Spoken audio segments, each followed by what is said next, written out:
కొత్త ప్రభుత్వం ఆంధ్రప్రదేశ్లో ఏర్పడి నిండా 2 నెలలు కాకముందే నారా చంద్రబాబు నాయుడు గారు కానీ పవన్ కళ్యాణ్ గారు కానీ అభద్రతా భావానికి లోనవుతున్నారా అని అనిపిస్తూ ఉంది.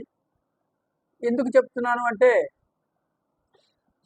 గతంలో మొన్నటి ఎన్నికల్లో వీళ్ళు ఇచ్చిన హామీల్ని అమలు చేయలేకపోవడం, అమలు చేయలేము అని స్వయాన చంద్రబాబు నాయుడు గారే అసెంబ్లీలో చెప్పడం, మరియు లోకేష్ గారు కూడా తల్లికి వందనం పథకం ఈ సంవత్సరం ఇవ్వలేము, వచ్చే ఏడాది నుంచి ఇస్తామని చెప్పడం, ఇవన్నీ చూస్తుంటే ప్రజలకి ఏం సమాధానం చెప్పాలో తెలియక అభద్రతా భావంలో ఉన్నట్లు తెలుస్తుంది. ఒక పక్క ప్రతిపక్షంలో ఉన్న వైఎస్ఆర్సీపీ పార్టీ నాయకులైతేనేమి, వారి పార్టీ సోషల్ మీడియా అయితేనేమి, మరీ ముఖ్యంగా జగన్మోహన్ రెడ్డి గారు అయితేనేమి, ప్రతినిత్యం మీరు ఇచ్చిన సంక్షేమ పథకాల హామీలు అమలు చేయట్లేదని చెప్పి ఒక్కటే ప్రజల ముందుకు తీసుకువెళ్తున్నారు.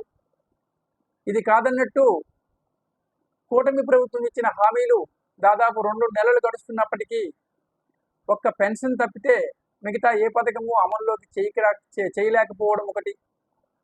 మరీ ముఖ్యంగా పిల్లలకి, స్కూల్ పిల్లలకి ఫీజు రియంబర్స్మెంట్ అయితేనేమి, వసతి దీవెన అయితేనేమి, ఈ పథకాలు ఏవి అందకపోవడం కూడా.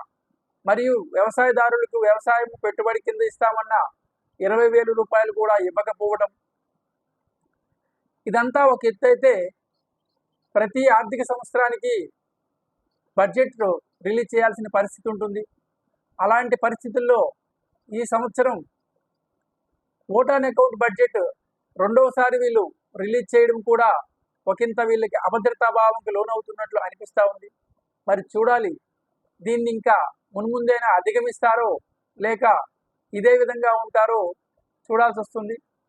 చూద్దాం ఏం జరుగుతుందో. లైక్ చేయండి, షేర్ చేయండి, సబ్స్క్రైబ్ చేసుకోండి. Thank you.